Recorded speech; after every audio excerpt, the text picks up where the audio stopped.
Hello, everyone, and welcome to this episode of The Philosopher, the Stoic, the Teddy Bear. We got Mark in the house. Mark, how's it going? I'm doing very well. Thanks for the invite, guys. Appreciate it. No, we're glad to have you on. It's going to be a good conversation. I guess get some housekeeping out of the way. This is episode 33. We're airing on Thursday, February 19th, 2026.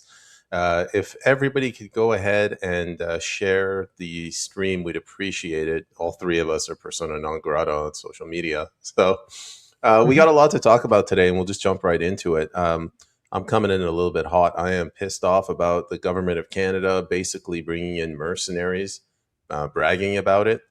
Um, I don't know, and seemingly no one's getting upset about this besides me. Mark, what do you think's going on?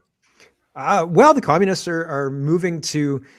I talked about it a lot. The first 25 minutes of my show, I think this morning, was talking about how this is the movement to allow foreign militaries fast-tracked access to the Canadian military, and that seems strange, especially when we are targeted by China. And you rightly say, country that's paying people to come in, foreign people to come in, that's a militia. Who are they going to use these people on? And I was joking around, and I've said before, if an army showed up on our shores, number one, we are woefully, totally unprepared for that. And then two, if an army truck drove into your neighborhood and said, everybody form up in the park, we're counting heads and you have to do this. I thought it'd be a foreign military and it would be like, Chinese troops. And because we're woefully unprepared for being invaded, nobody's got any kind of plan for that. I didn't realize that it would be a Canadian military truck coming in to deal with the citizens, and the people in the Canadian military truck would be paid by our government, and the government would be telling them to crack down on you and me. So like, that's a bit of a different situation, but it seems like and I don't know what Trump is, but as Trump is moving, Canada was saying we've got to help the Cubans with their oil and stuff. As Trump's moving to cut off the communists' ability to continue to run their crooked regime, Canada's saying, hold on a second, what about the communists in Cuba? And that's weird. So it seems like we're in the middle of a tug of war. And on one side is the United States and on the other side is China. And they've got a huge piece of Vancouver and they're sending fentanyl into the United States. And I don't know if Trump has enough time to fix all this, personally. If he actually will fix all of this, I don't know. But I don't know if he's got enough time to do it. What do you think there, JP? There's definitely priorities that he has. I mean, his own country, like, it could pop into civil unrest or worse, civil war at any moment. I mean, it's the same struggle everywhere. He also has Europe to be concerned of as well, which are seemingly out to get him. I read something today that Keir Starmer and the Labour Party of the UK said that America can't utilize their military bases. Yeah, for Iran. Whatever it's for is kind of irrelevant. I'm not super keen on the whole war thing myself personally, but I mean, it's just for anything like that's bold. Like, it's getting to the point now where there's not even any type of performance about it. Like, they're not on friendly terms, and that's where Carney is trying to pull us. The question for me is, like, how much do Canadians have to see before they truly get what's occurring? Because I made a post today and it went a little viral for me because I'm deboosted. But it's like many still have their elbows up. They're drooling on themselves. They're cheering all of this on. They have no conception of what's really occurring domestically or geopolitically. And it's like now we're bringing in foreign troops into Canada. Like, didn't this happen in Rome? Correct me if I'm wrong. Like, it wasn't a good move then, and it's not a good move now. So they're trying to disarm tax-paying, law-abiding Canadians. At the same time, they're bringing in foreigners that probably very little vetting process, and they're going to give them submachine guns, and it's kind of crazy. Mm-hmm. Like I mentioned, I'm running hot, so I'll keep my comments short. We're talking this war that nobody can really speak of, that which we shall not speak. It's with these European globalists. And I find it interesting that the beachhead that they've decided to establish, the hill that they're going to die on, and the country they're going to sacrifice is Canada. It feels like the heads of states of the European countries, they're just incompetent. Charles is like, oh, we can't use any of these knuckleheads. Hey, Mark, why don't you go to Canada and do whatever you can to stop Trump? And I can't believe it. He's going like balls to the walls. It's almost like he has no self-awareness whatsoever that he's right next to America, the country with all those nukes. And they're like, hey, why don't we bring in some Chinese paramilitary forces? I'm sure Trump won't mind. Yeah, I don't know what Trump's how he's gonna respond to that, because it seems he's already kind of shots across the bow saying this China deal with the 49,000 EVs is a bad idea. And we doubled down and we have visa-free travel to China if we want it. I was concerned that it was reciprocal, that China could travel here without visas. Mexico can, or could, for a while. But it seems like Trump would be foolish to not respond to that. And yet it's already the case. We're already in that configuration. And Trump seems to, as JP said, he seems to have his priorities. I wanted to quickly respond to that. I can't fault him. Like if I had the United States, if I was the president of the United States, I'd be much more of an a-hole than Trump is being. I would cut people off way sooner. Canada, I wouldn't mince words about it. It seems like there's more going on. It seems like Trump's trying to be the statesman and trying to be above the fray type deal. Like, I'm going to lead in this direction and people are going to follow me, Board of Peace stuff. But I don't know that he understands. I hope he understands just how much control the communists have, because they're fully in charge of most of the democratic states. They're fully in charge of a lot of Europe. They're fully in charge of Canada. Somebody was asking why Canada. It's not just Canada. New Zealand, Australia, the United Kingdom, all of it, including Scotland, Ireland, and Wales. And what are the Northern Irish doing? Where are those guys? Like, hello. And it's not just Canada. And they're doing it to former crown or colonies, like colonies of the United Kingdom. And I think they're doing it, and I've said this before, but I think the people who put King Charles in place, it's a step back, right? King Charles was a world order king. The Queen, the whole royal family was German, right? Like, they had to take on a whole other name. It was about control. And now they're moving into a different phase. And I think that the royal family worked with the communists, and the communists who run China are not in China. It's the same strategy they've got in China that they've got here.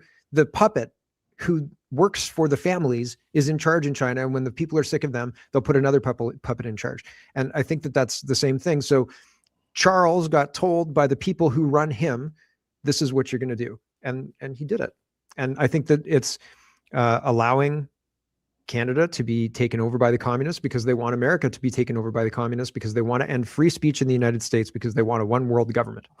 And that's where we're at. The people that run our government and the Australian government and all the governments that I just mentioned, they all work for the globalist families that want an easy to manage population that's actually much lower than what it is now.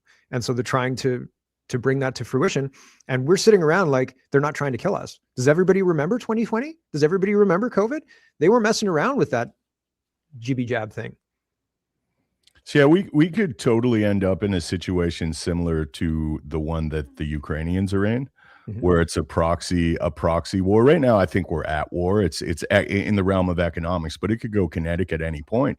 And I think the globalists, I call them globalists, but I mean the same thing as you do when you say communist. But I think that they're profoundly aware of Canada's weakness, and I think too, like, they don't exactly know what to do. Everyone thinks like, well, what are they doing? It's like, it's very plausible that they're kind of reacting at this point. Trump's made some big moves and they're trying to see what they could potentially get away with. Look at that when Carney first announced the trade agreement with China. Like, Trump was throwing bombs on social media, calling him Governor Carney for the first time. We haven't heard that since Trudeau. But yeah, man, it's just really, I keep coming back to this, and I'm sorry if I'm going to be repetitive in this episode, but what does it take for Canadians to wake up? I feel like I'm in a bad dream. Every subsequent trans mass shooting, all of the expropriation of private property, the censorship aspirations of the regime in charge of Canada, Canadians are not paying attention. They have no clue. I mean, we have two camps, dominant camps in Canada. We have the Carneyites with their elbows up, drooling on themselves. These guys have no fucking idea what's going on. And then you have some people who are slightly more aware, and they believe that the answer is Pierre Poilievre, who is clearly compromised and playing the controlled opposition. So, I mean, all I keep thinking every day is like, when are Canadians going to wake up? Look, JP, I agree with you on the Carney slash, versus versus Pierre Poilievre uniparty thing. It's a little bit too early right now for me to touch that. I can't be drinking either. It's too early. I really like what Mark said, and Mark and I, we've talked about this, how it's not the Chinese. And I know, JP, you and I have also talked about this. It's the people that have brought the Chinese. It's the people that brought the Bolsheviks. They tried to do it through the Nazis. It's the same people. Yeah, and it's the same people. You can call them whatever you want. I like the analogy of the high table. It's got that James Bond feel. Yep. But it's whoever's doing that. And sometimes people get stuck in the weeds and they think that China is acting unilaterally to take over Canada. No. Mark Carney is working with China because Mark Carney hates America because, as Mark, you pointed out, he doesn't like the free speech elements, the Second Amendment, gun rights, and just the fact that they can't tax people, which is, I think, what's leading to CBDC. CBDC is it's basically the ultimate taxation without representation globally. Yep. Yeah. Well, the CBDC is the end goal. Like the CBDC and they have to have consent from us, or we'll have our own metal-based currency or something like that, which happened in Greece when they were switching over to the euro and all of the credit crunches and all of that stuff. I think that there's more that needs to happen in order for central bank digital currency and any kind of digital ID, but it's all tightly interwound with what's going on, because I think that a conflict will easily bring that in. Oh, well, we got to make sure that you're not with the bad guys, right? The bad guys remain kind of undefined until the government wants to define who the bad guys are. And, oh, yes, Mark, you are a bad guy. Actually, we've defined you as a bad guy. So you're going to, a prison camp or something like that. And I think it's the same ideology as the people who killed the kulaks, the Bolsheviks, and that runs a straight line from there to here. Like those same people are in charge. JP mentioned civil war in the United States could go hot at any moment. And so like, I think that Trump is trying to get ahead of that. Sorry, I've got to mute my notifications here. I think Trump's trying to get ahead of that with the National Guard and all the rest. But I think that the influence of the communists and the funding that they've got. So like they were using US aid, they were using all these dark money, and Trump's cutting them off. Venezuela, US aid, there's other things I'm sure that financially they're being cut off from. But they still have a huge amount of money. They have a huge amount of operating capital, and like dwarfs me, dwarfs you, dwarfs all of us together even, right? They have a huge amount of money, and they can still operate their agitation kind of guerrilla tactics. And those guerrilla tactics make it look like the Trump administration is very unpopular and like people don't like it and so on and so forth. And so there's this kind of back and forth where the war is the face of this war, the face of this conflict doesn't want to be seen, right? Trump uses rhetoric that he can plausibly deny that there's a conflict. He loves everybody. Everybody's great. Carney's great. Kim Jong-un's great. Everybody's great. The prime minister in Japan's great. Everybody's great. Trump is, and he's tough with people that he wants to be tough with. But Trump doesn't want to admit there's conflict. He wants to, again, lead, rise above it, lead, and hope people follow. And that's what his whole plan is. And I think that we're not supposed to see the conflict. If we see the conflict, it's supposed to be framed in Trump created unrest, and this is the result of Trump's decision, this unrest. And we're supposed to view these Antifa radicals who are trying to destabilize our country as the logical outgrowth of Trump's bad policies. They're trying to blame Trump for all of the unrest, and Trump doesn't want to get involved because like Trump's up here, right? He's trying to take the high road, and these guys are down here trying to pull Trump down. If he starts attacking these people, they're dragging him down, and he can't be that leader who's leading the way this way. Does that make sense? And they're trying to churn the time. They're trying to waste his time, because the more time is wasted on Iran, Israel, all of that stuff, the more time that's wasted, Ukraine, all of it, the more time his domestic agenda gets hamstrung. Yeah, I agree with all of that. What we've seen with Minnesota kind of really reached a fever pitch during the ice raids of Minnesota. It's a color revolution. Yeah. They might have lost some of their funding with the closure of USAID, but I mean, all of the NGOs are still coordinating and funding the provocateurs. And then there's a lot of low resolution people that buy into it all. There truly is. And I mean, they'll weaponize anything and utilize it for this war. And it is a war. I have no problem using that language. But I think too, I agree with you. If Trump acknowledges the extent of what's occurring publicly, I think it's like going to have a trigger effect. And I don't know if they can easily walk back anything. Like once people realize how desperate this situation is, I just think maybe there's no stopping it when it occurs. And that's why he is so statesman-like when he's talking about everyone. Oh yeah, everyone's great. I see exactly what you're saying. And I also agree entirely that they're trying to just waste his time. Or they're trying to wait him out. I mean, the big thing is the midterms, which are going to be a hurdle for him because their propaganda networks are very prevalent, and a lot of people that were on the Trump train have long black pilled. The minute the Iran thing happened, don't get me. Yeah, so not to interrupt, but the amount of people who, sorry, Peyman, I know you're next, but the amount of people who are desperately trying to convince me Trump is the bad guy, and everybody made a mistake in electing him, and he works for Israel. Maybe he works for Israel. That's my biggest criticism of Trump. But the things that he's doing are pissing off all the right people, and weird people come to me, emails, private messages, people trying to convince me Trump's terrible, and they're trying to take my temperature on it. Oh, what do you think about this? What do you think about that? I'm like, what the heck is going on? It's weird. It is the weirdest thing I've ever experienced. You still there? Hate Trump yet. And it's like, shit, guys, you guys are. I think we have a connectivity issue. I think they targeted his router. Yeah, right there. That was it. Are we back? Okay, we're back. Yeah, I was going to go and start live streaming on my show. I was like, I don't know what happened.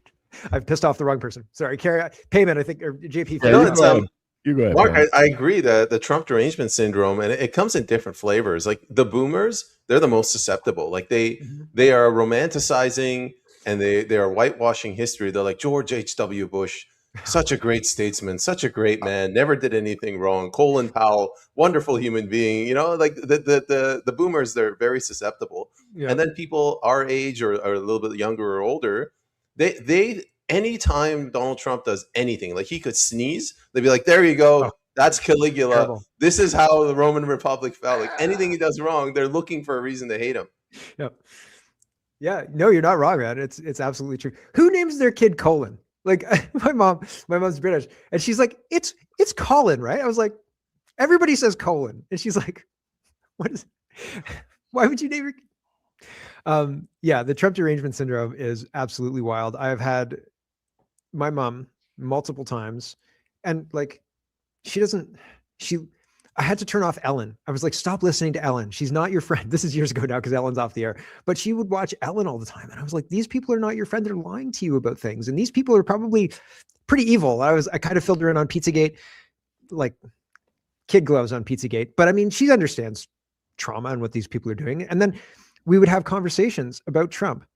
And I would think, okay, I've broken through. Like I've made a good argument here. And she's seemed to not agree with me, but, you know, back down on her hatred of Trump.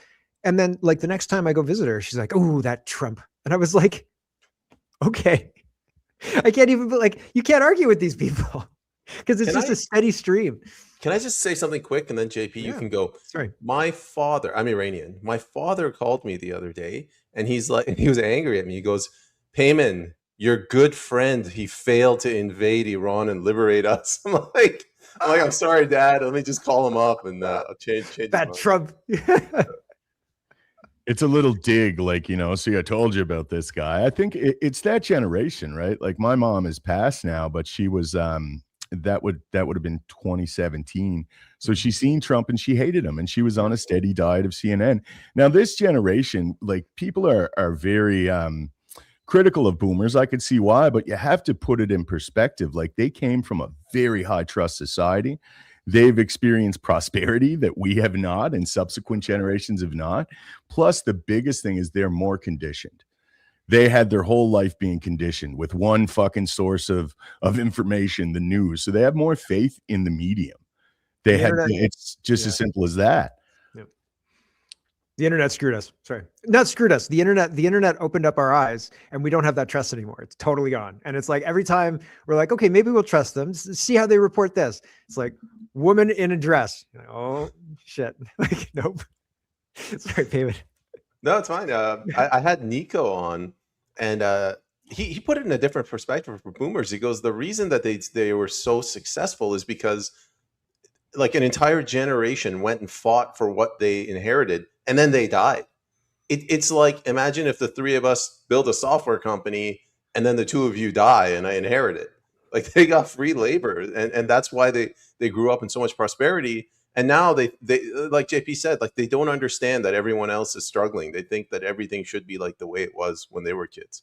Well, it should be like the way it was when they were kids. Like that's the reality of the situation. We have money. We are a very rich country, and we have money coming in and regular money coming in. And if you had a household that you were bringing in, let's say $15,000 a month, let's say like a lot of money a month, right? And you squander $17,000. No, you squander $30,000 a month. And at the end of the month, you're like, I'm kind of hungry and I can't wait to payday.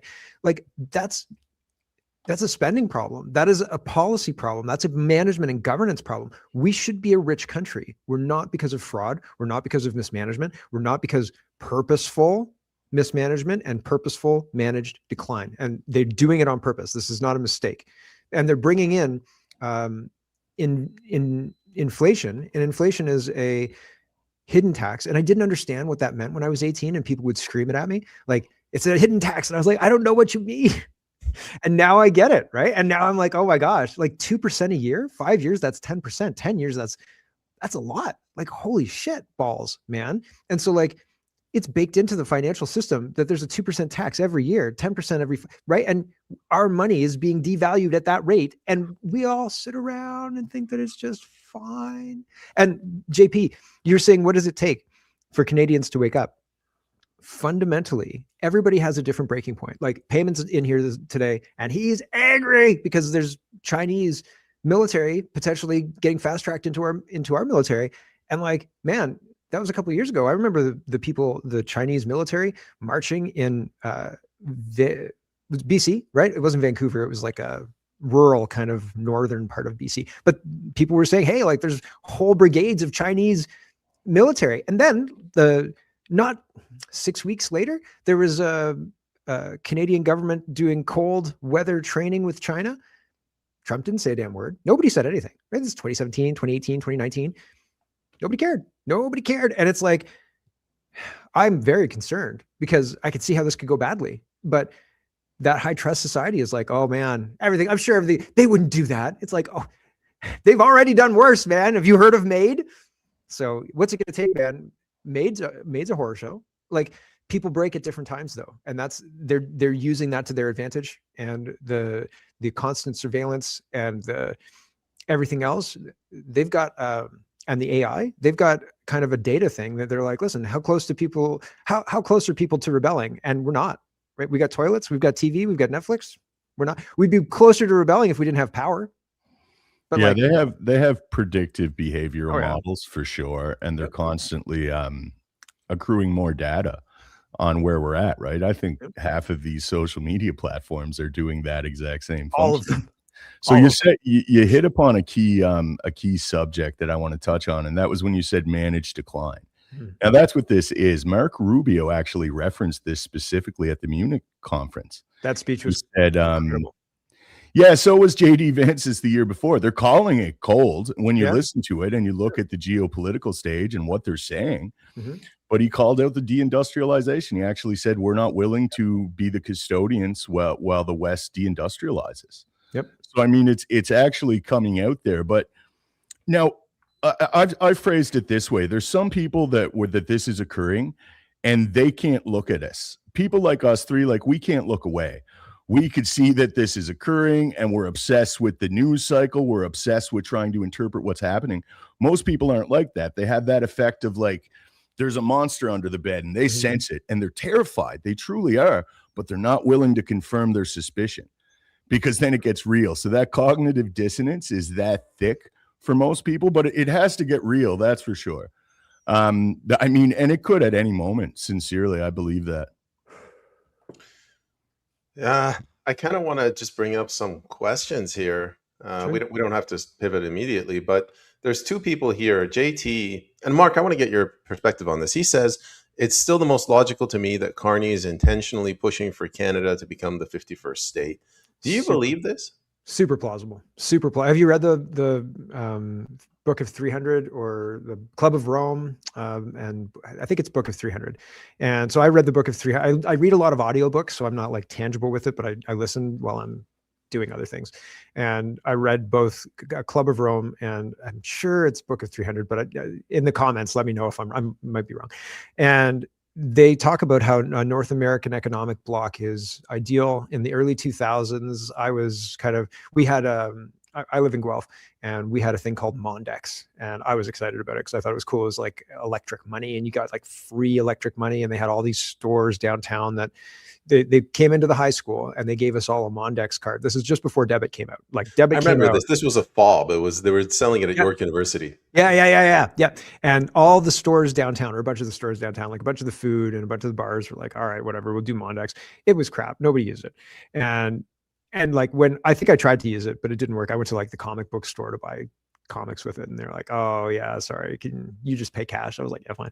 So it didn't actually take off. But in the early 2000s, ear to the ground, I was interested in that and in money because of that kind of stuff that was going on. And I didn't get good at doing money anyway, but people were saying, no, they want to have the Americo or the Eagle as a currency, and they want to switch Canada over to harmonize. They'll say it's to harmonize for trading, but really what it is a sneaky way to get us into this North American bloc. So like, I am conflicted about it, because if Canada stays a country, currently we are not a sovereign country. We have knowledge. CSIS has told us that there are foreign influence in our elections, specifically China, specifically a number like 11 MPs who were elected with Chinese influence, money and help on the ground and all sorts of other stuff.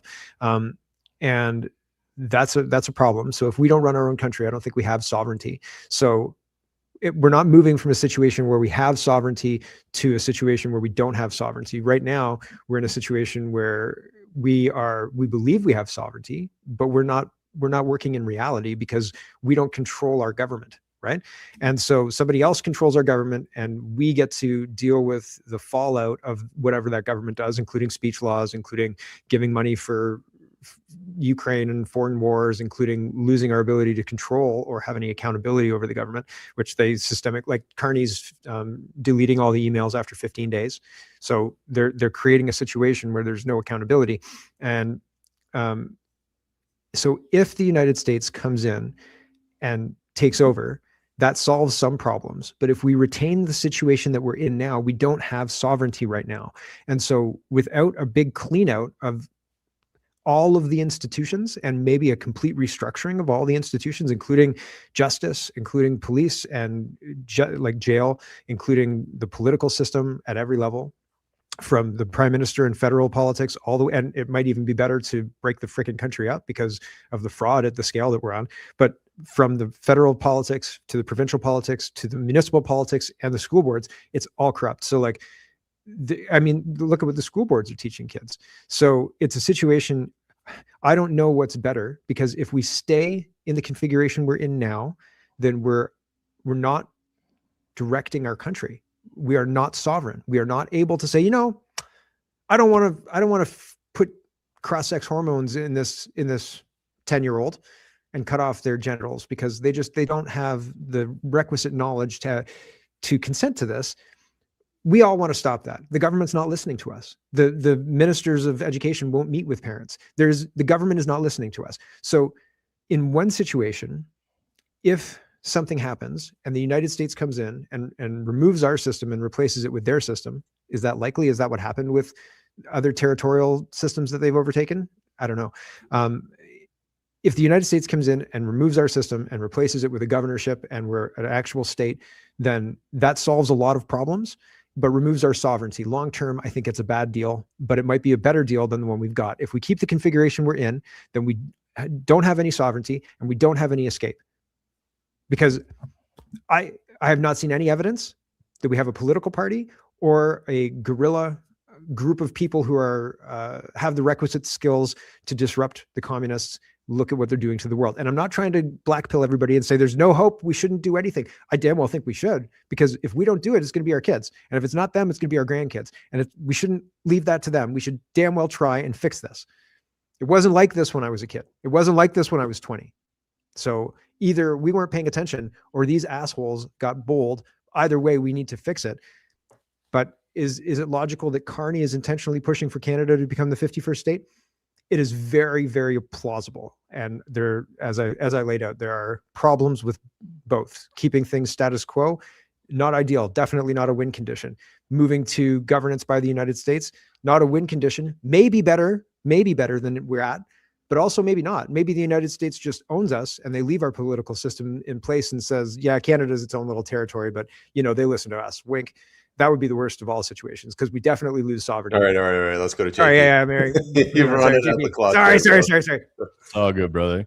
Yeah, I seen the Club of Rome map with the various globalist districts laid out, that Canada, Greenland, and America. And that's what a lot of the black pillars are saying too about Trump. And then it's like I said in the last episode, like I find myself listening to analysts such as Alex Craner, Tom Luongo, Crypto Rich Politics, dude always has them all on, Promethean Action Group. And I still I'm still hopeful, but I'm definitely skeptical, man. Like, I don't know what's going on. And at the end of the day, like it's all conjecture. We're trying to speculate and hypothesize using like framings that we're kind of conceptualizing on our own and getting bits and pieces from other people. But I think you got to stay humble in this moment. Like, it's really hard to tell what's occurring right now, but it could happen fast, man. And we don't know what it's going to look like. Could it be an economic union? Could it be a straight territorial, like join as a territory and then eventually have a vote to let us join as a state or something like that? But I don't think that America could continue to let Canada deteriorate to the extent it has with this foreign military thing. Like, that's given Trump all the ammo he needs. So with JT's question, yeah, I agree with you, Mark. It's plausible. With that said, I don't fucking know what's going on. I mean, it's impossible to tell with this stuff. The fog of war is thick. My opinion, I agree with JT with almost everything, but on this one, I just don't see it. Like, Carney hates America so much. I don't think he would want Canada to be a part of America. I think he just wants it to be a part of Europe, China, and then they'll figure out, once they dismantle this whole Trump sovereigntist MAGA movement, then maybe. So Peggy says, yeah, it's the Committee of 300. She confirms that. Thank you. She's got a question. I can't figure out why Trump helped Carney win the election. This is another one I don't believe. Do you guys believe Trump intentionally helped Carney win, or did he just drop the fumble?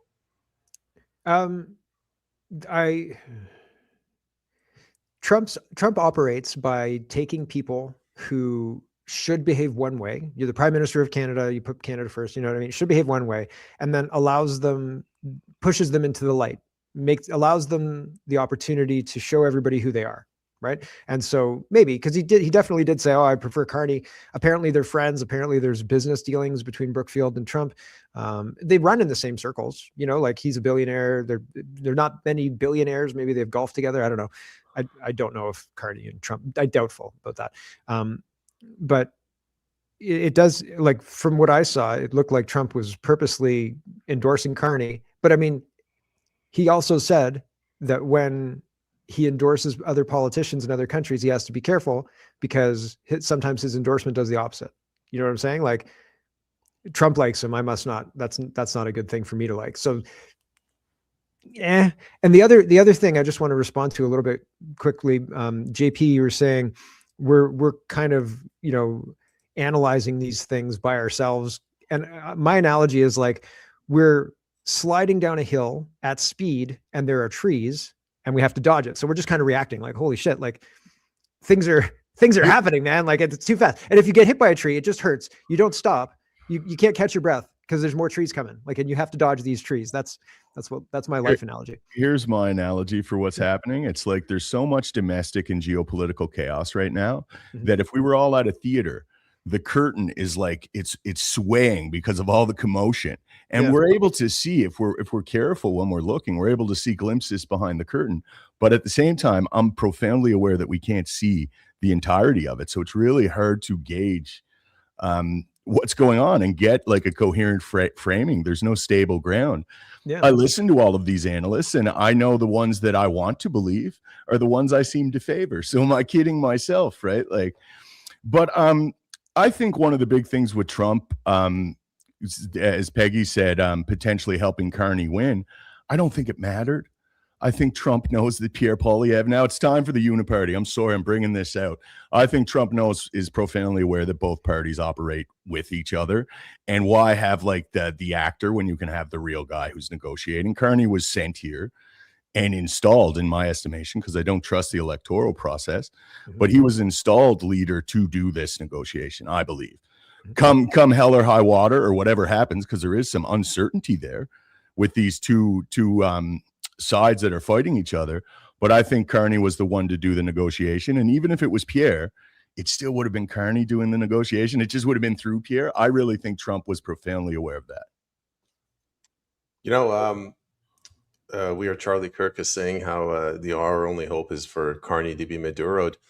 Last week, for the first time, the three of us, you know, we kind of understand it. We need outside help. But it was the first time I saw a normie say to me, you know, this ends when Carney sort of dies in his sleep. Wink, wink. I think people are starting to realize that Canada, we might not be able to get ourselves out of this mess. Yeah. We are certainly in a situation where it doesn't seem like you can, if you organize a group of people, well, they're going to get you on mischief, and that's going to be a 15-year trial, and they're going to bankrupt you during it, right? Like it's pretty wild. One of the other analogies I often think about is like, we're watching a game, and the game is multi-layered, and I think it's like chess, but you don't know the rules of the game. The people are making moves, like you can see the moves because it's on the world stage, right? Like you've got Mark Rutte, who was the prime minister of the Netherlands, and then he tried to destroy farmers' ability to create food, and the farmers were like, "Hey, I don't effing well think so." This is in 2020 into 21, I think, and they maybe 2019 into 2020. It was a big story when it was happening, and so they ran him out. They ran him out of the Netherlands, and he's a piece on the chessboard that I'm watching, right? And they moved him from being the former prime minister of the Netherlands, president, whatever it is, to being the NATO chief. He's the NATO boss now, right? And he's like super pro-Trump NATO boss. What? That doesn't make any sense. He's the guy who was trying to take the ability of the Danish farmers to produce food, and now Trump is going to save the Europe and the whole deal. And so like we're watching this game, and the rules are not written anywhere. The moves are in the public, so it's like chess that way. You can see what's going on, but you have no idea if the move was a good thing or a bad thing. You look at the person's history, you're like, well, shit, I don't know. Like, look at Lutnick, right? Trump was talking the other day. Lutnick dodged 9/11. Inner circle trusted advisor for years. Trump's throwing him out in like hanging him out to dry on 9/11 in front of everybody. That's interesting, right? So like, I don't know what the moves mean most of the time, but I'm looking at them going, well, they're moving pieces on this board here that I'm watching, and seems ill-advised to me, but here we are, and this is what we're watching. And that's what I mean. Like, it moves so fast, and you're just researching who this guy is and why he's in the position he's in. And like, look at that resume, and you're like, I don't think he's going to do well for us. And then all of a sudden it's like 2 more moves, and it's like, holy shit, what's happened? And then USMCA doesn't get renewed. And then this, and then this, and then this, and then this. And it's like, holy shit, right? Buried. Yeah. It's like the ruling class is having a civil war, and we're not supposed to be aware of that fact. And the countries aren't as important as we think they are. There's just bigger factors to play along. Now, when I say that about Pierre Poilievre specifically too, it's because Trump has endorsed other anti-establishment parties or populist people, like the people that were on board with what he was trying to do. I mean, Maloney, he was very friendly with. Javier Milei, he was very friendly with. If Pierre Poilievre is who he says he is, why wouldn't Trump just be like, yeah, I want to deal with this guy? You know what I mean? Like the fact that he's publicly said on 2 occasions that, forget about that guy. He's not a mega conservative, or he's not like me in some paraphrasing, but he has said that twice. I mean, I think that speaks volumes. For me, that was when I really started to say, like, okay, that's showing Pierre's hand there. And the way Pierre and the Conservative Party parroted exactly what Carney was saying. Like there was no discrepancy. There was no opposing views there. It was just they were in unison saying, you know, like vilifying Trump and wanting protective tariffs and all that. Like it was just watching that play out showed me a lot about what's going on domestically. And I lost all faith in the whole parliament. I sincerely did. Mm-hmm. You know, like Mark, when you say Canada, we're not really sovereign. We think we're sovereign, but we're not. I get that same impression with the Conservative Party. Like they try to present themselves as if they're like a federal political party, but I always say they're a wing of the Liberal Party. And if you don't believe me, look at Pierre Poilievre the last few years. Well, going back to the April election, it's like people were coming in and they're giving him liberal talking points, and he's like, "This is going to tank the party. There's either read it or we'll find another leader." And the look on his face when he lost his own seat, he was a defeated man. Yeah. Well, and I mean, so I don't think that like Mark Carney didn't leave his banker job to come here and lose the prime ministership. And so like owning the other side makes sense as a way to ensure.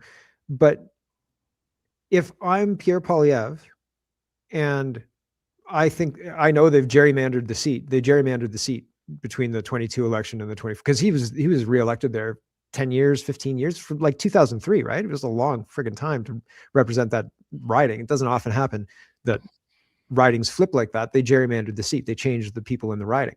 And so if I'm the leader of the party, and I know that, it doesn't make sense to run in that riding anymore. So you have to find a safe riding because you're the leader of the party, right? Like there's a lot about that. There's insiders that didn't do what they were supposed to do. And I don't know if Pierre Poilievre, and again, sometimes I think like, is this Trump not doing what he's supposed to do? Or is this, he put Bondi into place and she's not doing what she's supposed to do, even though he's telling her to do it? I don't know. And so Poilievre's the same thing. There are some things where I think that he's a guy who's genuinely wanted to do well, be like Diefenbaker. I think that he wanted to be like Diefenbaker. And then they kind of got to him and they created a situation where he has to play ball or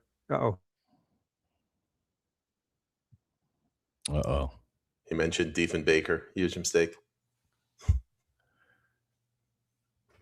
So yeah, I'll just go until we get Mark back. Yeah, man, I can't be gracious with Pierre Poilievre anymore. I just watched, there's just too much evidence for me. There was definitely redistricting when he lost his seat. That's undeniable, but isn't it also rather convenient that they move him into Alberta and then he's got a cowboy hat on and a belt buckle and we're getting hyper masculine AI images of Pierre as a rancher? I mean, not synthetic, man.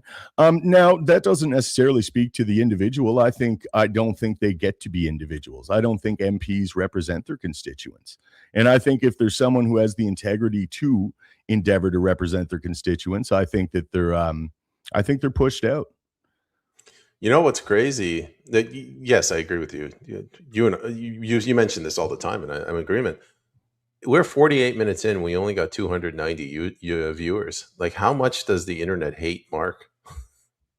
Yeah, he's extremely deboosted. I remember watching. I go and check on other accounts that I know are deboosted, and I see it's like I said, dude, that was my account until I used that circle boom, and I like kicked off like 6,000 bots. I'd have like 37,000 followers right now. I've removed almost 7,000 followers that were bots and inactives, and that seemed to prevent them from deboosting me to the invisible level. I'm still very much deboosted. They suppress my growth, but I get tweets through all the time. Now on this thing with the way they changed the streaming, it's phenomenal how deboosted we are. Like we were getting 2,000, 3,000 live viewers. Now we get 300. It's by a factor of 10. There he is. Did you guys just crash or was it just me? Just you, brother. That's so weird because I'm still streaming. Like my stream didn't die. Mark, we were talking while you were gone. Our viewership is way down, and I think it's because of you. Persona non grata. I do talk too much sometimes. That's true. No. I mean, like you're flagged. I think that's what it is. Oh, buddy. Yeah. Oh, is this stream not getting very many views today? We're getting a third to a quarter of what we usually get. Wow, that's interesting. Yeah, it's probably me.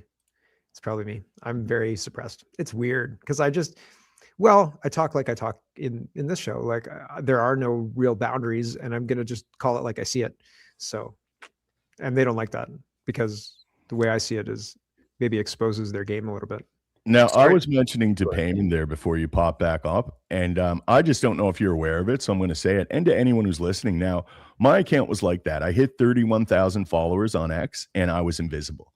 And I mean invisible to your level. I check on your account frequently, and I'll see like what your action is because I know how suppressed you are. Mm-hmm. And that was how my account seemed to be. And I went like that for 2 months. And then we had an episode with Jason from Wiretap Media, and he was telling me about like getting rid of the inactives and the bots.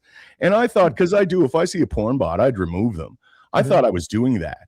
But then I used this software called Circle Bloom. Now, it was expensive. I didn't keep it long, but I got it for a month and I got rid of all the bots. I removed 6,000 followers and I started to be visible again. Now I'm still deboosted overall, but it seemed like they couldn't keep me invisible. And that was where it was before. I don't know how they were accomplishing that, but it was like night and day when I used this. I could show you I'll send you my analytics, like where you could see me go into the red because I removed thousands of followers. And then the next day I started being active. It was like coming back to life, like resuscitating the account. Weird. Well, good to know. Yeah, I'll give it a shot. I only have 8,000 followers, but I've been very suppressed for a while. So I don't know. I had my whole YouTube account removed during COVID because I was explicitly telling people, don't listen to what the government's saying. They can't possibly know. They can't possibly have that data. And then I got dinged with medical inaccuracy. But look, I was right. Because they were saying it's safe and effective and it's been tested. And I was like, testing takes this amount of time. That amount of time has not happened since this thing has been created. It's not possible that they have this data. That was it. Medical misinformation. Done. And then since then, I mean, I also like made fun of Justin Trudeau a lot. I called him potato-headed Justin Trudeau and Chrystia Freeland. And I don't regret it a single word. I'd do it all again. What'd you call her? Cankles? Oh my gosh. I would make fun of her all the time. She reminds me of a Ukrainian Baba. And so like Ukraine's kind of close, like Greece, Ukraine, that kind of area. We have a lot of the same traditions and like Yaya, Baba, these are grandmother and like grandfathers and stuff. And I could see flashes because like, you know how Chinese women look perpetually like 26 until they look 96? You know, it's like this thing, you're like, what happened to you? Right? You know what I'm talking? And like Greek women or like Ukrainian, like this whole kind of block have a similar thing. It's like they're 26 until all of a sudden they look like an old Baba. And it's like, wow, what happened to you? Got old super fast. I don't know what happened.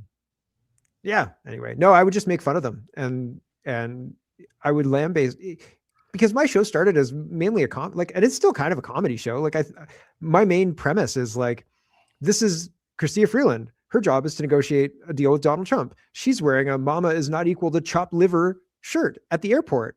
What the hell is going on with her? Like, what? Here's the red dress again. It's like a black comedy. Yes. And that's what it's like. It's like the line between satire and reality has been vanished now. Yep. You don't know if there's a parody account or if they're just telling the news. Yeah. You're not wrong. Yeah, and man, sometimes the real accounts seem like parody. You're just like, what?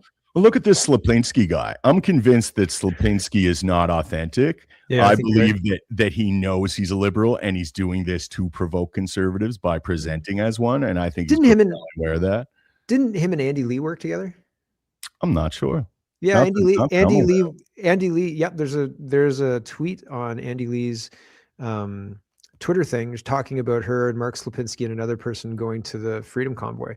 And wow. I was like, super weird. Like what's with that team? So yeah, no, I during the Freedom Convoy, I got rid of him. I like muted his account or whatever because I just. Well, he wanted everyone to be locked up for not taking the vax, if I recall correctly. Well, yeah, but he was the video that gets circulated about him. Not that it was satire, but I think he was trying to prove a point. Like it was a part of a broader video, and he went really deep into that. I don't know that actually reflected his views, but he's still a prize D-bag. Like I'm not trying to stand up for him or anything like that. I think he's not genuine in the same way. He's rocking the frosted tips from the 90s, man. Oh yeah. Oh. Like, but he's not genuine the same way Rachel Gilmore is not genuine. Like they're paid actors. They're not real. That's not what they're putting out there is not genuine. It's not for real.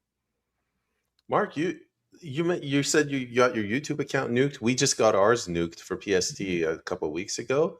Oh yeah. And it reminds me of we sometimes forget how dark the COVID times were. Remember, like you post anything about the vaccine and you get that bubble, like the CDC says this, and there's a link to go to the CDC. And I remember thinking, like, fuck you. Who the hell are you? You're Instagram. You focus on sending me pictures of like women in bikinis. Don't tell me how to think. Yeah, don't morally police. You don't have the moral high ground on Instagram. Oh damn, I forgot what I was going to say. When you say you lost your YouTube channel, it was nuked. What do you mean? Like they said you can't access this anymore. It's gone for all intents and purposes. It's deleted.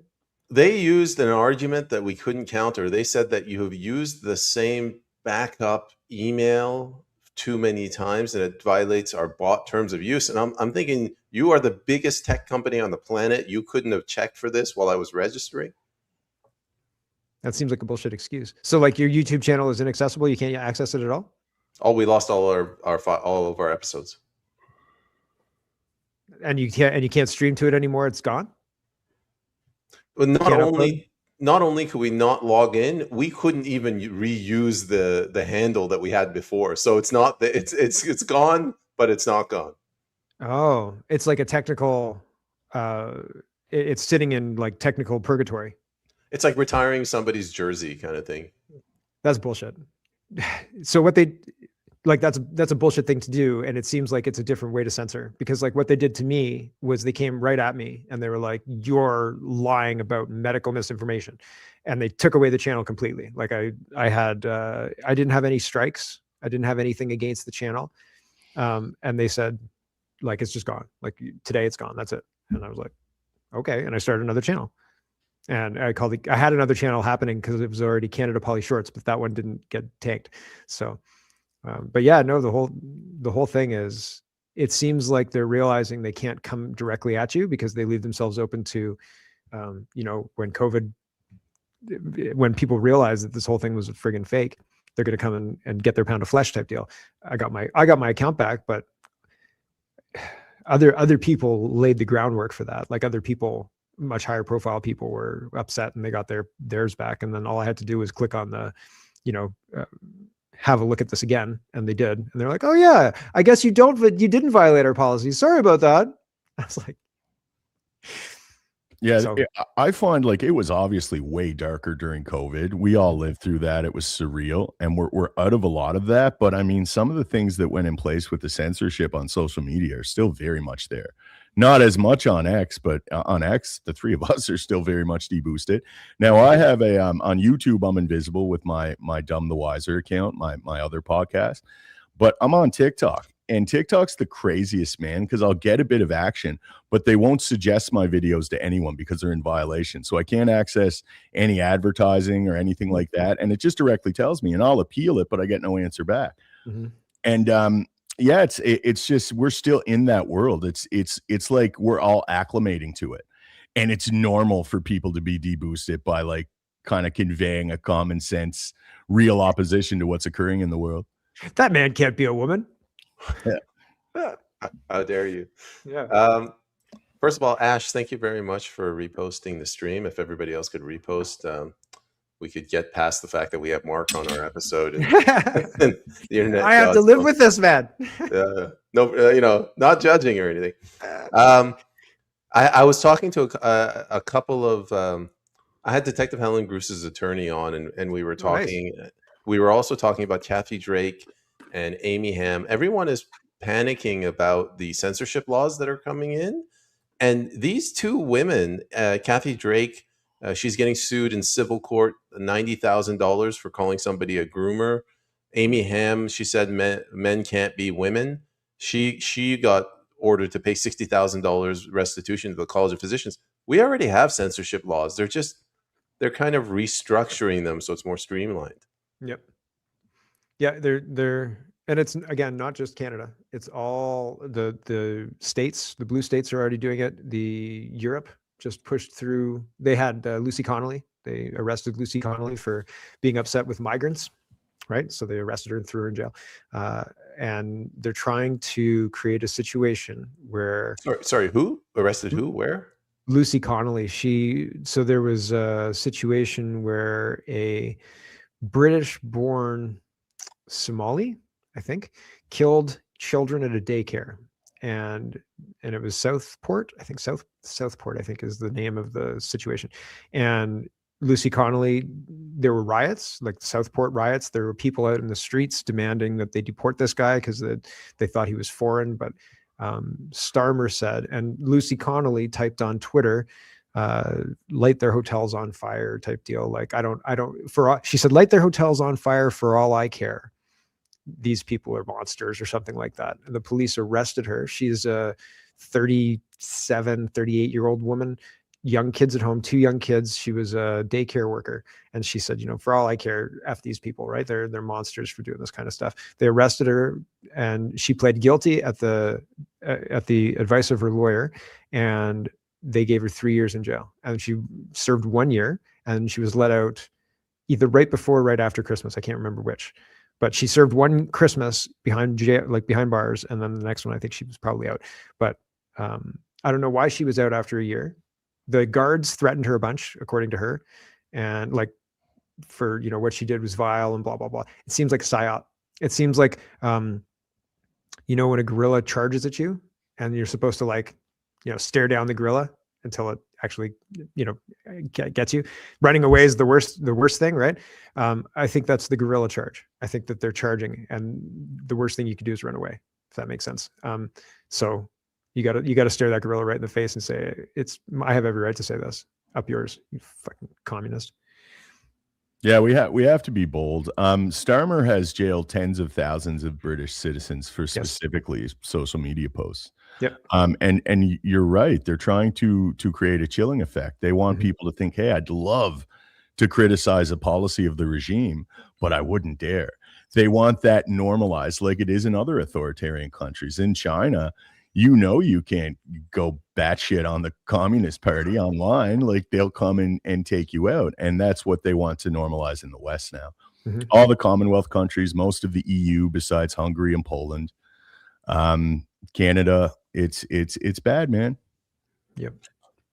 I wrote an article about this. It's not to call it speech censorship is not accurate. It's like one direction speech censorship. If they call Mark a fascist, if they say he's a hateful individual, that doesn't get labeled as hate speech. So they're redefining language, and then they're coming after hate speech. Like it's kind of the same thing with the Christian church burnings. Oh, that's apparently not arson. That's a peaceful protest if it's done for the right reasons, right? Yeah, no, it is a situation for sure where, again, we're supposed to be browbeaten into submission, and they're supposed to be able to do whatever they want. Free speech in the era of algorithms. So, like, I used to work in a situation where I got bored of the internet. Like, I worked nights, right? And I was connected, and I was like, man, there's nothing here. So I dipped into the world of link aggregators. This is before social media. This is like 2008, right? Facebook was created in 2008, 2007, late 2007, it was released to universities. 2008, it was released to everybody else. Smartphones at the same time. Interesting, right? But there was a link aggregator, because link aggregators were built for bored office people. Okay. Link aggregators like StumbleUpon, Dig, and then Reddit after Dig. And so they used to just be link aggregators. It didn't have any there was no social aspect to it. And so they're trying to make it so everything you post you you have to comply with these rules and things like that. But I watched Dig die because power users took over Dig, and then Reddit rise because it was a self-moderated network, because you could up and downvote, right? And if somebody said something stupid, you just got downvoted into oblivion. You didn't need moderators, but they brought moderators on, and then they changed it into their woke echo chamber, basically, and moderated it very, very severely. And now they use that to, what's the word? Control us. I think that it's all part and parcel of the control mechanism, right? Like, link aggregators are not evil. It is putting things in and saying, I don't like this, or I do like this, or whatever. These are not evil things. It comes based in our how we're built. And the government is redefining through these algorithms hate. But these things used to just be innocent things. It didn't even have algorithms. Didn't have algorithms, but just not algorithms to silence people, just algorithms to have new content all the time. You know what I'm saying? So the way you say, Peyman, like they're using the language and they're going in one direction with it, what they're doing is they're enforcing an orthodoxy. It's enforcement of an orthodoxy through the algorithms. It buries you if you don't have a certain view, right? And that's kind of what we're seeing right across the board. And now they're being so bold, they're trying to make arguments for it. Like, look at Macron recently. I don't know if either of you guys seen this, but he said, "Oh yeah, free speech is complete bullshit." Like, that's a literal quote, without government intervention potentially. No, he was talking about the algorithm being opaque. Without open algorithms, he said free speech is bullshit. If the algorithm's not public and not open sourced. Yeah, and maybe not open source, but examinable. Like, if we don't know what the algorithm looks like, then free speech is bullshit because it's managed by the algorithm. Sorry, and did Macron have a momentary stroke and he actually said something that was right for a change? When I seen it, it was presented in a poor context. It was a meme, and I didn't vet much of it nor look into it. So I will kind of cede to you on that point. But the way I saw it presented was he said free speech is bullshit if the government can't have influence over it. That was the way that it was being presented on X. Now, this just happened recently, potentially within the last 18 hours or so, because I started to see it. But I didn't have time to check it out. So potentially you're right, and it was taken out of context. Because it seems like he would have been saying something that we all kind of agree with. Well, I mean, it's just people don't it's so complex, people don't even understand, right? Like, even my discussion about the old link aggregators that turned into social networks is a little over people's head. It's so complex. Like, what do you mean? What does the algorithm do? Oh, well, I like the algorithm, until it starts showing you things you don't like. Like, there's a bunch of people who talk about how the X algorithm's crap now, but they've just got that tab that's like for you instead of following. But it's so complex that people don't understand it, and because they don't understand it, they disengage with it. Does that make sense?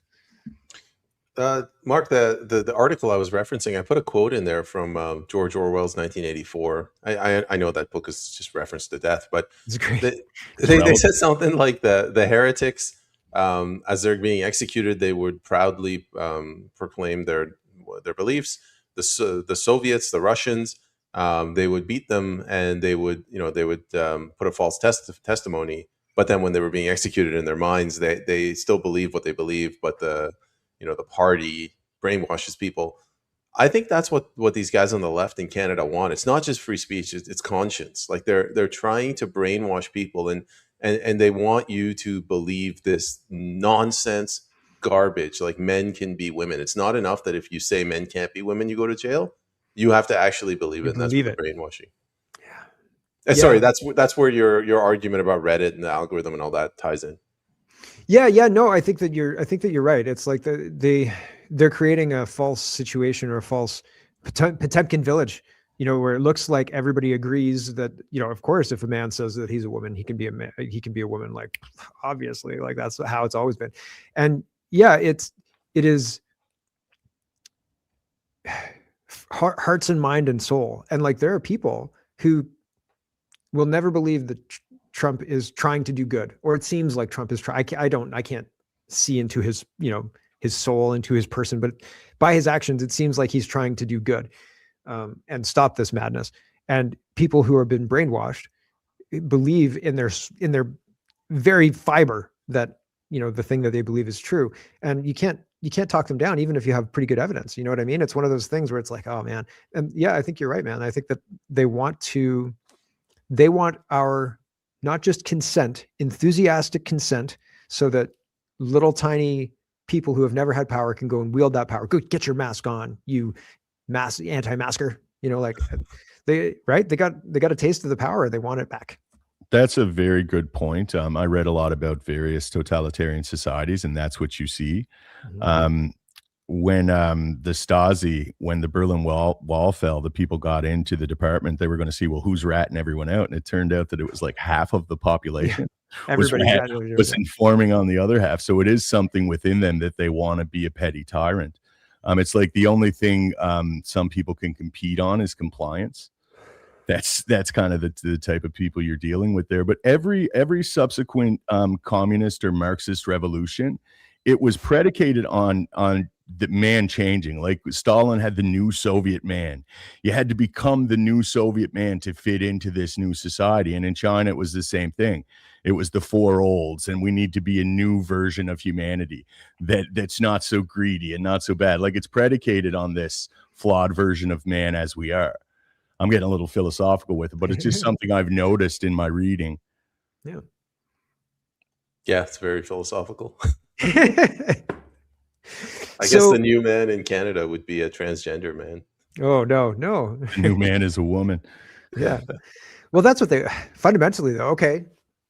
Fundamentally, I think the reason we're seeing men being infantilized and running second string to women is because women, well, biology plays into this, but women can be influenced and brought in line. One of the things I noticed during COVID was going into Walmart. I never wore masks. Never wore masks. And walking into a Walmart, I have to like psych myself up sometimes, you know, like we're going to do this thing, right?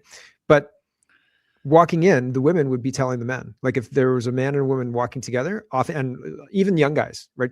19, 20, I'd be walking in and I wouldn't wear a mask. And then somebody would try and do the same thing. And their person that they're with would cue them, like, here's your mask, or, you know, put your mask. Oh, you know, we don't want to have a fight. And so like women are agreeable in a way that men are not. They're reducing the testosterone. They're reducing, and more testosterone is you're less agreeable. And so they want women in powerful positions because they're agreeable with authority. Authority says, do this. Women will say, okay, they're peacemakers. Okay, we'll wear the mask. It'll be fine. And the men would be like, shove your mask up, you know, get out of here, get out of my office before I have you thrown out.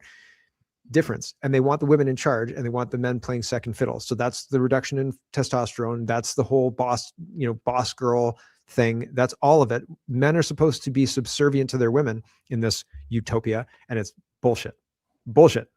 And I'm not saying dominate your women. A partnership between a man and a woman to build something worthwhile is a partnership, everybody. You have a job, your partner has a job, everybody does their job together. One partner trusts the other partner to do their job and vice versa. And it comes together and you build something great. You don't have to dominate somebody to do that. You can do it in partnership. But what they want is the woman to dominate the man, because the man will listen to the woman where they won't listen to authority. Well, it's about feminism is attacking the family. Feminism is attacking Christianity. It's reversing roles, traditional cultural roles.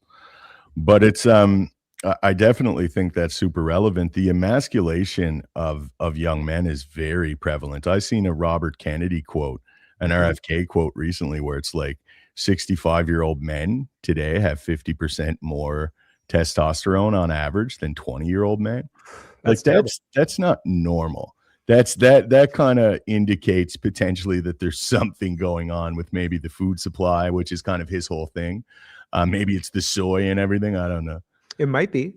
I fell down. Sorry, Peyman, I'm jumping in. I fell down the borax conspiracy. I say borax wrong, apparently, but the box says borax. Apparently it's borax. So I went to Canadian Tire. I fell down the borax conspiracy rabbit hole, and I watched a bunch of content talking about, so borax used to be prevalent in soils, and the borax would get into your food, and you would have enough in the food that your body, that was a thing that your body didn't miss. But our soil is so stripped that we don't have that anymore. So you have to supplement boron. And you can do that easily with borax. And borax allows your body to produce testosterone in a natural way. It gives your body the tools it needs to build the testosterone. And so you produce more. And there were studies that were cited in the videos I was watching that said up to 30% increase after a month. And so I've been for more than a month, and yeah, there's a difference. I can feel the difference, and there's other benefits as well. But our food and other things have been stripped of nutrition that our bodies need, and it leads to consequences, right? It's interesting. I have a different view. I mean, it might be the food supply, it might be soil. I'm not saying that doesn't have a factor in it. I always tell people the story. I came here in '89 from Iran. I come from a traditional family. We weren't Muslim, but it was just a traditional family. Like the mom stays home, takes care of the kids. And I could see the breakdown of society. And it was because of the feminization of society. And Mark, you mentioned like men are better in authority, or I don't know how you phrase it, but women, they're more subservient. It's not just women; it's feminine traits. So it could be like a dude with a man bun, or, like these urban center dudes, soy boys, and it's the same thing. Like they don't stand up to authority. And JP and I have talked about this, and I know it pisses people off, but in the West, feminism was where it started. I think the whole gay rights movement feminized society, and then now we're seeing transgenderism. And it's not that people shouldn't be allowed to be, choose their partners, whatever, same gender. It's just that they've disarmed everybody else's ability to push back and say, we don't want this. So that they are going in one direction where they're saying we want to be feminine. We aren't allowed to go in another direction where we tell the children, find a nice woman, settle down, have children, small business agency, grow your own food, like don't be dependent on the government. Don't vaccinate your kids. So you said you came here in '89 and you watched the destruction of society, of like kind of the fall of the West. I think I would agree with you. So I am a first generation Canadian. I was born in Canada, but both my parents are from, my dad's from Greece, and he went to elementary school in Canada, but he learned English like here watching Batman. And my mom's from England, came here in the 70s to be a nanny. So, but my mom wanted to raise us. She was like, these crazy people go to work and like, let me raise their kids as a nanny. She's like, I'm not going to do that to my kids. I'm not going to go to work. I'm just going to raise my kids. And so like my mom was there in the morning when I woke up. She was there after school, and other people, were latchkey kids. And that wasn't a term that we used back then. That's just a common term now, so I'll use it. But a lot of other people were latchkey kids. And sometimes we had kids come to our house after school, and my mom got paid for it. But like, she didn't work out of the house until until I was like 8 or 9 or whatever, old enough that if mom was home or not, it didn't really bother me. But when I was like 5, 6, 7, that mattered, right? And I watched other people not do as well as I did, but it wasn't even about me, not do as well as like a standard, because their parents weren't home. And I watched that across time. And like, you see it as a kid and you're like, oh, I wonder why that's happening. And now as an adult, I can go back and be like, wow, like that really has an impact. And so I think it's a negative side effect of our modern culture. And it doesn't serve families well. And that's by design, I think.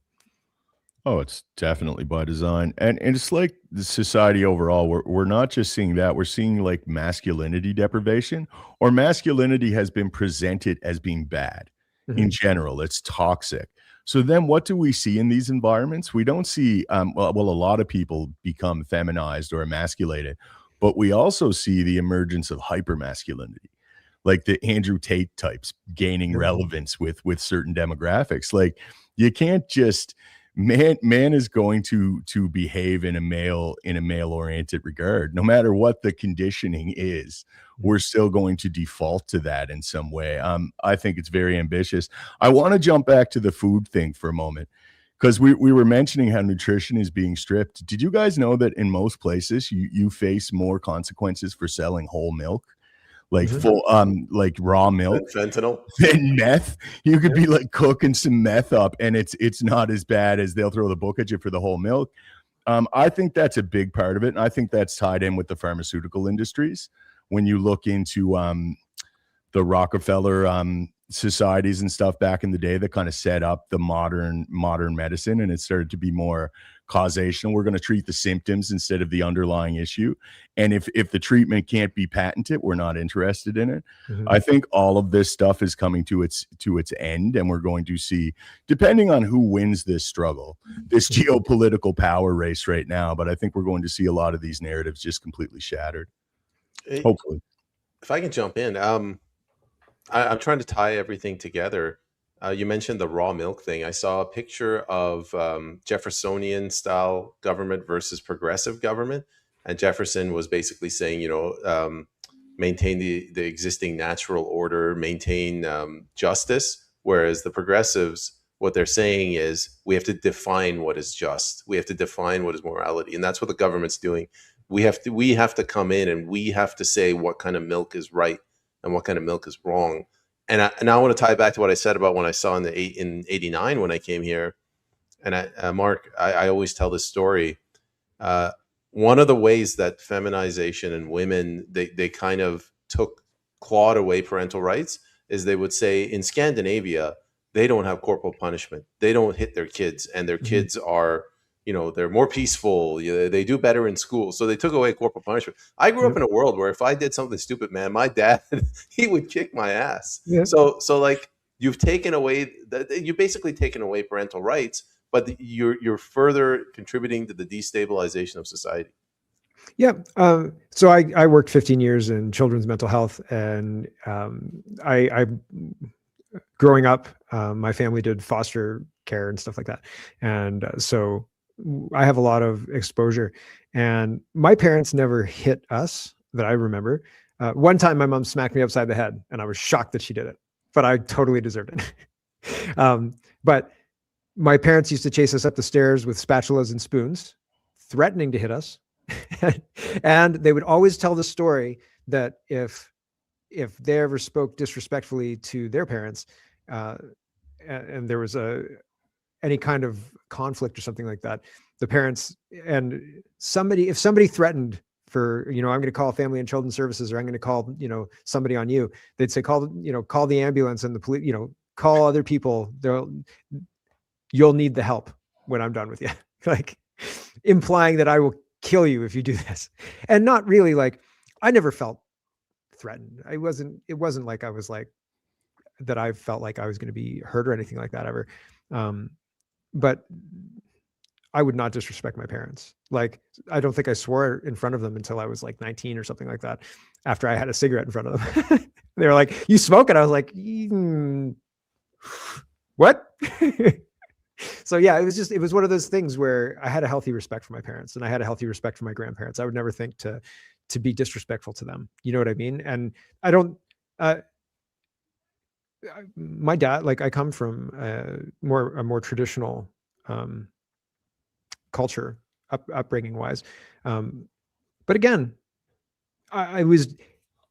it was always just like, you will do what's expected of you, or there will be consequences, and the consequences were never discussed. And I never really got hit. So, but it's an interesting world, because I know people who did hit their kids, and their kids were still prize a-holes. You know what I mean? They still did things that the parents didn't like. You know what I mean? It doesn't always solve the problem, but parents have been neutered. Anything you do, they're terrified of their kids, terrified they're going to do the wrong thing, and terrified that they're going to do the wrong thing, so they don't do anything, and that's the wrong thing. So, well, look at the C4 thing. Like, now that's covering conversion therapy. So conversion therapy, when it comes to like homosexuals being sent to some kind of religious camp where they're like inundated, like, that's gross for a lot of people. But at the same time, it's the same thing. If someone thinks they're the opposite gender now, then and any psychologist that's going to try to convince them otherwise, that would fall under the rubric of conversion therapy.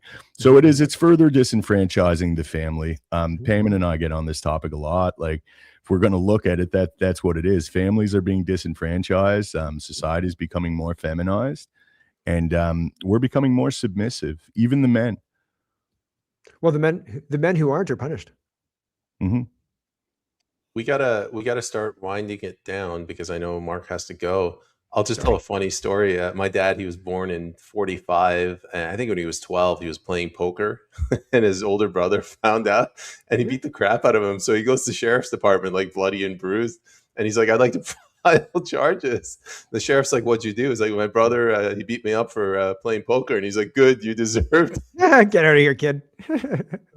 But Mark, maybe tell the audience where can they go to follow you or watch your show? Yeah, sure. I do a daily show every day. I don't very often take a day off, and it's an hour long. And go over to CanadaPoli.com if you want to see what the show is.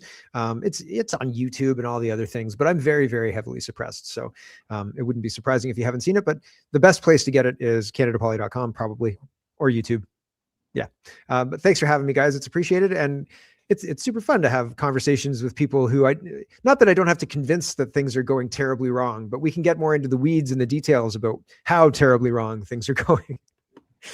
I agree with that. I've had a conversation with you before, and this one met my expectations. It's always a pleasure, man. Thank you very much for coming on.